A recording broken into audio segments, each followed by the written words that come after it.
In a world obsessed with flashy startups, futuristic AI, and billion-dollar IPOs, the most quietly profitable business in America doesn't look like a tech giant. It doesn't have celebrity CEOs, viral apps, or futuristic offices. It's a business so dull, most people drive past it every single day without giving it a second thought. It's a row of orange doors that a few padlocks that a security camera on a pole. And yet, together, they pull in over $64 billion a year. No inventions.no patents.no fancy branding. Just space rented by the month. And here's the kicker. This so-called boring business has outperformed some of the biggest names in tech on the stock market. It's made billionaires out of people you've never heard of. And it thrives in both the best and worst of times. This is the story of self-storage, the most boring, most predictable, and most ridiculously profitable industry you've never paid attention to. Self-storage didn't start as a billion-dollar industry. It started as a solution to a very simple problem. People had too much stuff and nowhere to put it. The idea was first popularized in the United States during the post-World War II boom. Families were moving more than ever before, chasing jobs, better weather, and new opportunities. The interstate highway system had made cross-country moves possible. But every move brought the same headache. What to do with the things you didn't need right now but couldn't throw away?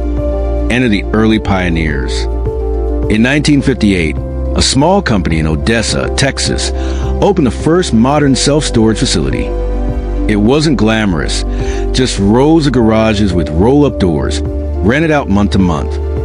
No one thought much of it, until they realized people were paying on time, every month for years, without ever showing up. By the late 1960s, the idea had spread to California, Florida, and beyond. The formula was simple. Buy a cheap piece of land, preferably near a growing suburban area. Build single-story rows of metal units. Rent them out at low monthly rates. There was almost no maintenance cost compared to other businesses. No inventory to manage that complicated machinery. No perishable goods. Just a unit, a lock, and a customer who didn't want to give up their belongings. And here's the psychological twist. Once people put their stuff in storage, they almost never take it out quickly. When the 1970s and 80s brought America's consumerism boom, bigger houses, more furniture, more shopping, self-storage demand exploded. By the time the 2000s rolled around, the industry was unstoppable. If you ever driven past one of these facilities and thought, it's just a bunch of boxes, you're only seeing the surface. Underneath that simplicity is one of the most ruthlessly efficient business models in history. Let's break it down. Point 1. Predictable. Recurring revenue self-storage runs on a subscription model, long before subscription was a buzzword. You pay every month whether you visit or not. For the operator, that means steady, predictable cash flow. No seasonal dips, no dependence on holiday shopping or tourism. Point 2. Low maintenance costs. Unlike retail stores, there's no need to constantly refresh stock, clean display shelves, or train large staffs. One facility can be run by as few as 2 employees, often just a manager and an assistant. The buildings themselves, steel walls, concrete floors, roll-up doors. Minimal upkeep. Point 3. Pricing power. Here's a sneaky trick. Once you fill the unit, you're locked in psychologically.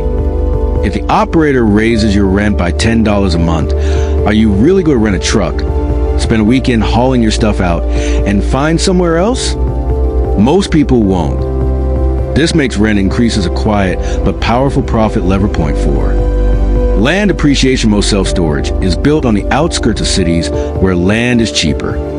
But as urban sprawl expands, those plots of land become far more valuable. Owners make money twice. Once from rent, and later from selling the land at a premium. The big player's Public Storage, the 800-pound gorilla. Founded in 1972, they now operate over 2,900 locations in the US and Europe. Their market cap, over $50 billion. Extra Space Storage, aggressive on acquisitions. They buy smaller operators, slap on a new sign, and integrate them into their pricing network.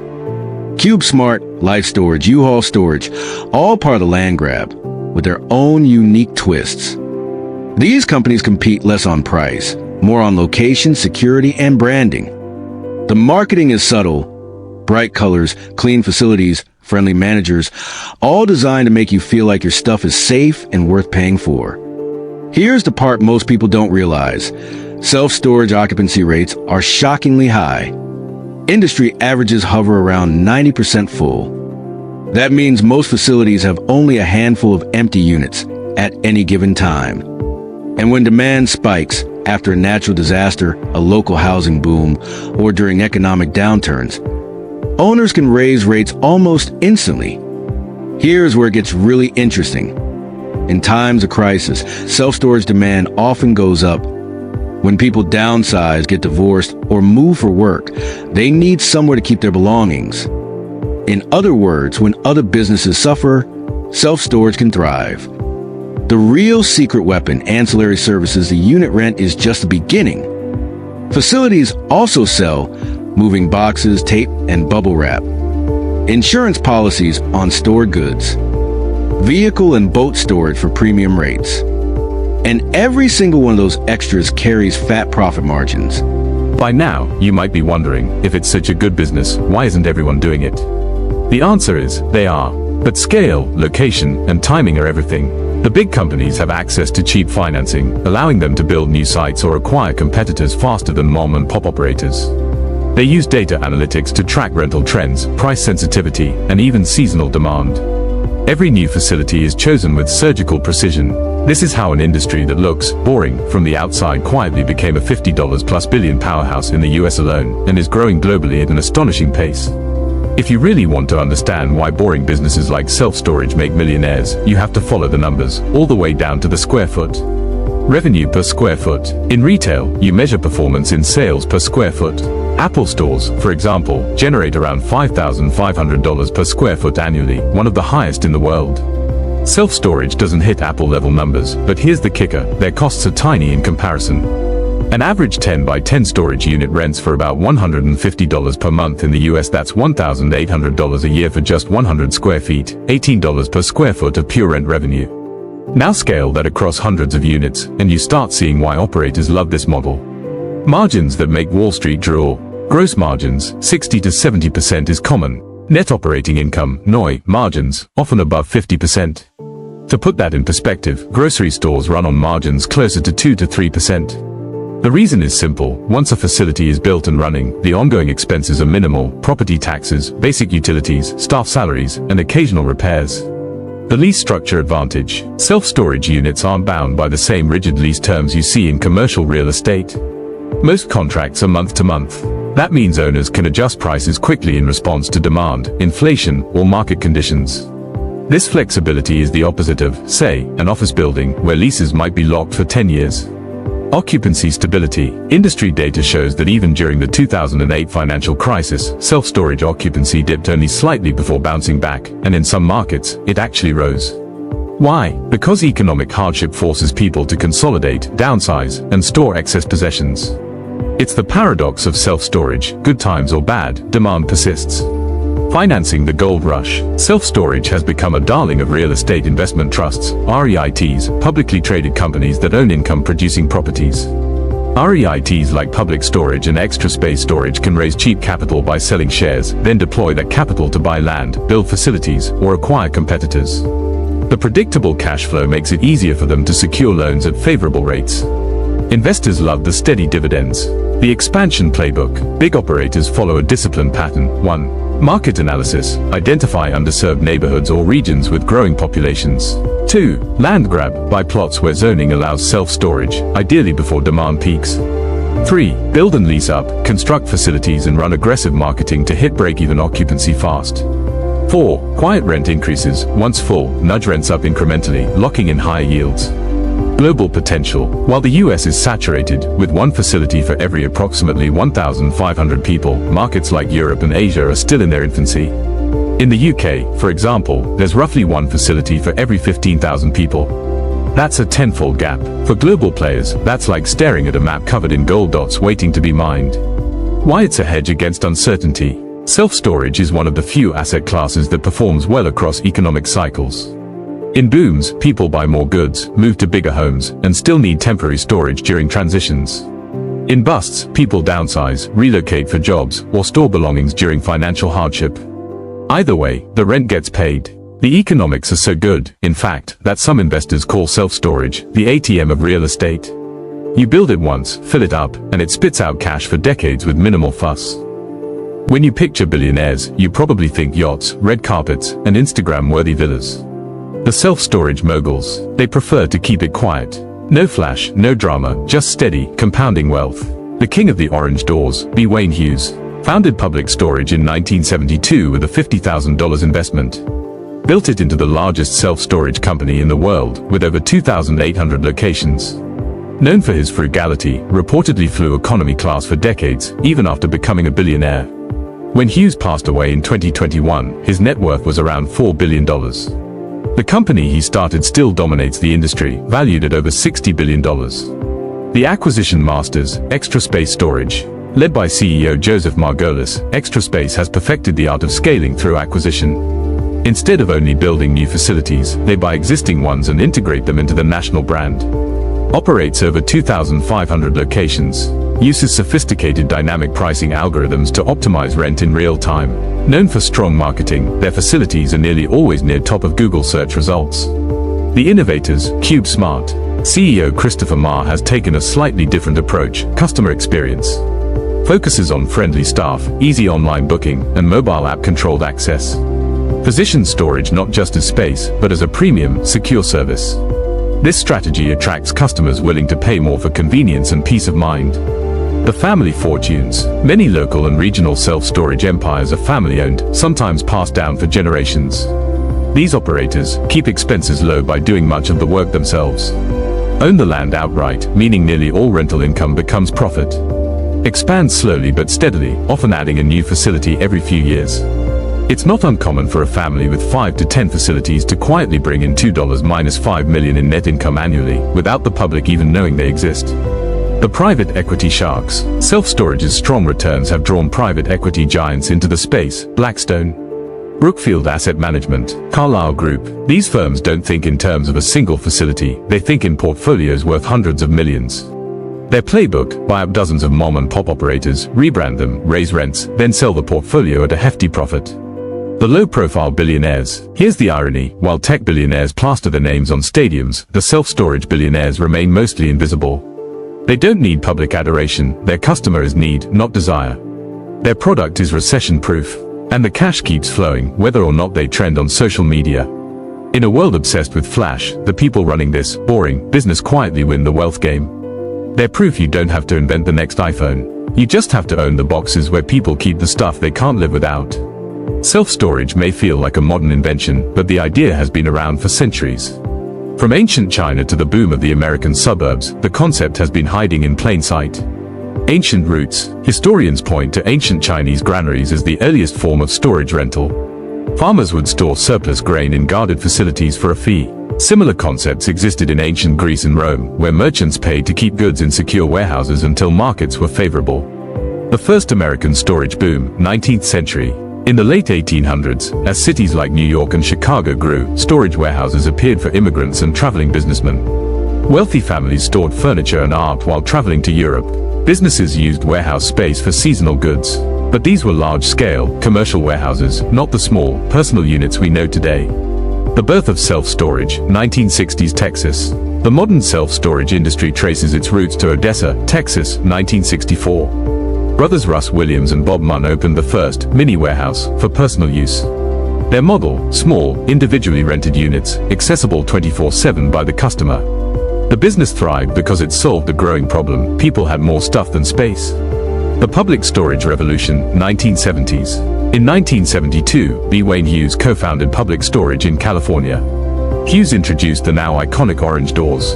He used limited partnerships to raise capital, allowing rapid expansion without massive personal risk. By the end of the decade, self-storage was no longer just a Texas novelty, it was a national business model. Suburban explosion, 1980s to 1990s. The industry boomed alongside the rise of suburban America. People moved into larger homes, but still bought more than they could fit. Divorce rates climbed, creating demand for temporary storage during transitions. Retirees downsized, but didn't want to part with possessions. During this time, regional chains emerged, many of which would later be bought by the big REITs, real estate investment trusts. The digital shift, 2000s. The internet transformed self-storage, online booking replaced paper contracts. Security cameras and gate codes became standard. Companies began using dynamic pricing, raising rates for units in high demand, much like airlines adjust ticket prices. This period also saw the rise of climate-controlled storage, appealing to customers with valuables like wine, artwork, and electronics.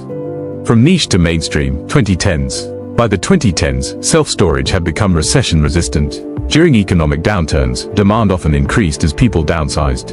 Wall Street took notice, billions in private equity poured into the industry. TV shows like Storage Wars turned the business into a pop culture curiosity, even if the reality was less glamorous. The pandemic surge, 2020s. COVID-19 was unexpectedly good for self-storage. People moved in record numbers. Remote work allowed relocations, but not all belongings could make the trip. Businesses closed offices and stored equipment. Public storage, Extra Space, and CubeSmart all saw record occupancy rates. What started as a dusty row of metal garages in West Texas is now a $50+ billion global industry. And here's the real kicker, it's still growing. Every year, more units are built, more customers sign leases, and more silent fortunes are made. This isn't just a business. It's a cash machine, one that runs with almost no moving parts. And once you understand how the money flows, you'll understand why billionaires call self-storage the perfect business. 1. Minimal operating costs. Unlike hotels, restaurants, or even office buildings, self-storage doesn't require constant staffing. A single employee can manage hundreds of units. Most facilities run on automated gates and online billing. Maintenance is limited to lighting, pest control, and the occasional door repair. Example, a 500-unit facility may operate with just 1 to 2 full-time employees. Compare that to a hotel of similar square footage, it would require dozens of staff to function. 2. Predictable, recurring revenue. Self-storage is the definition of subscription income. Customers pay monthly rent, often via autopay. Many stay for months or years longer than planned. Here's the kicker, once someone puts their stuff in storage, the pain of moving it out is greater than the cost of keeping it there. A $120 per month unit might hold items worth far less than the annual rent, but people pay anyway, to avoid the hassle. 3. High margins. The operating margin for self-storage is often 65 to 70%. Hotels, approximately 30 to 40%. Restaurants, approximately 5 to 15%. Why? Because there's no daily cleaning, food prep, or concierge services. It's a locked metal box. Customers do the moving themselves. 4. Rent increases without resistance. Here's a hidden superpower, rent creep. A customer signs at $100 per month. 6 months later, the rent quietly rises to $110. Next year, $120. Most don't complain, moving is worse than paying a little extra. Multiply this across thousands of units, and the effect is massive. 5. Low default risk. In housing, evictions are messy and time-consuming. In storage, if a customer stops paying, 1. The unit is locked. 2. After a legal notice period, the contents are auctioned. 3. The unit is quickly re-rented. Result, almost no bad debt on the books. 6. Location strategy. Storage companies don't need prime beachfront property, just accessible, visible land near population centers. Old warehouses, unused lots, even repurposed big box retail stores can become profitable storage sites. Example, an abandoned Kmart becomes a 600-unit climate-controlled storage facility, generating more revenue than the store ever did. 7. The REIT advantage. Many of the biggest players, Public Storage, Extra Space, CubeSmart, are real estate investment trusts, REITs. REIT status means they avoid corporate income tax if they distribute at least 90% of profits to shareholders. This makes them attractive to investors seeking steady dividends. 8. Counter-cyclicality. In good times, people buy more stuff and need more storage. In bad times, people downsize, move, or shut businesses and need more storage. Either way, occupancy stays high. Case study, the $1 million math. Let's run the numbers on a mid-sized facility, 500 units. Average rent, $120 per month. Occupancy, 90%. Revenue, 450 units times $120 times 12 months equals $648,000 per year. Operating costs at 30%, $194,000 per year. Net income, $454,000 per year.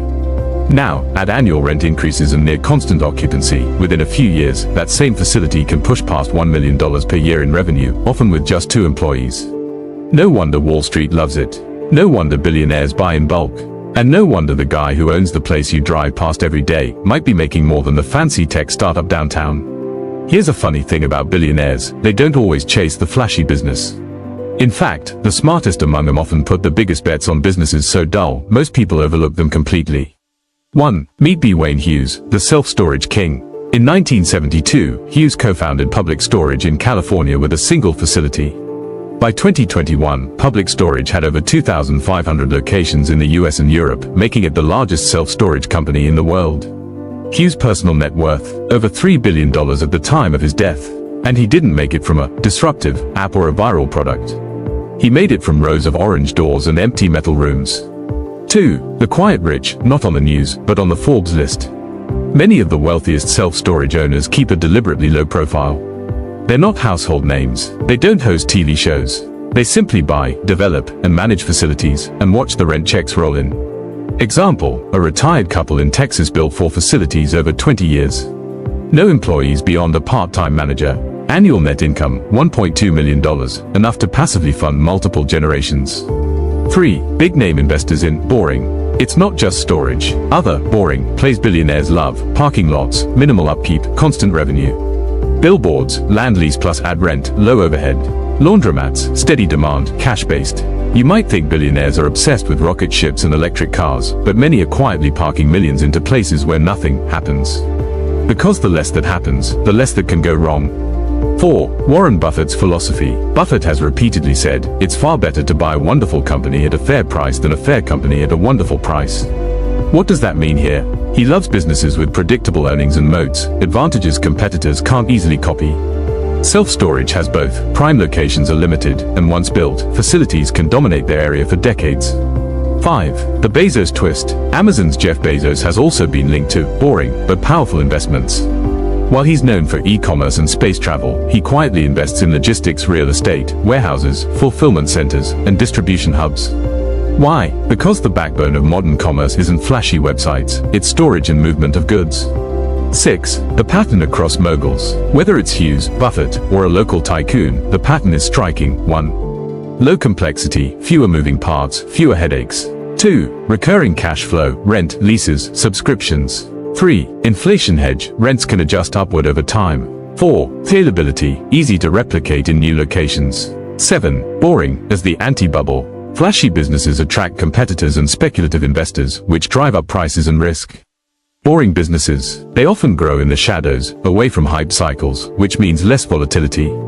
8. Moguls who cashed out. Many storage owners build, operate for 10 to 15 years, then sell to REITs for massive lump sums. Example, 8 facilities in Florida sold to a national REIT for $75 million. The original owners had invested just $8 million over time. 9. Legacy play. Some billionaires love boring because it's legacy-proof. Tech changes overnight. Consumer trends come and go.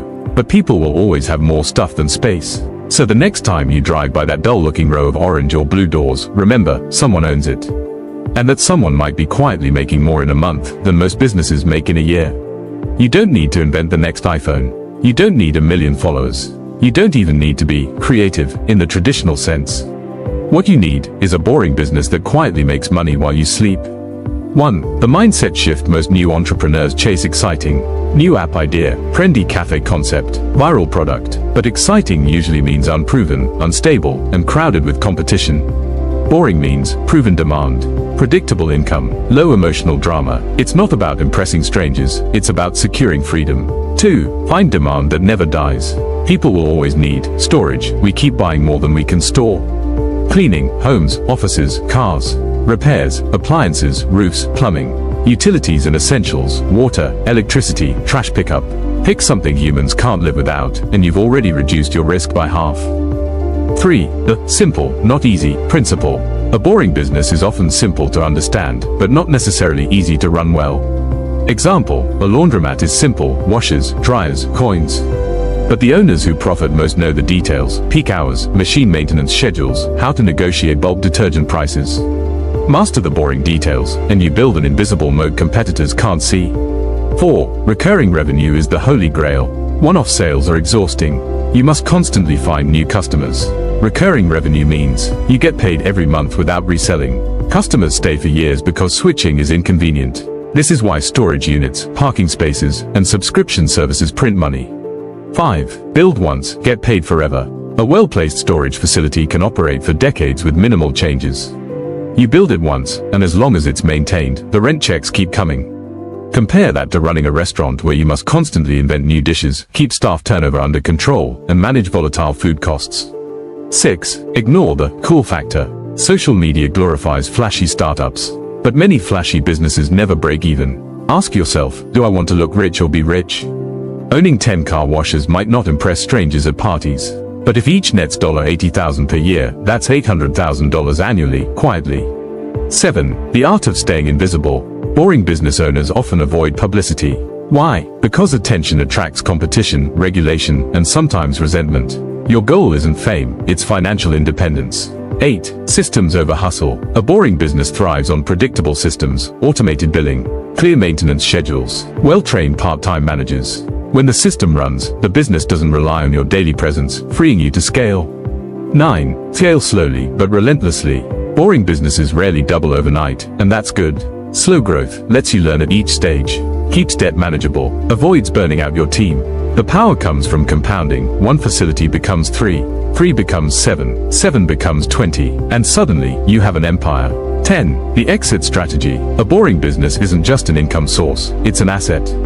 You can sell to a larger company, pass it to your children, refinance to pull cash without selling. Because the demand is stable, buyers line up, often paying premium prices.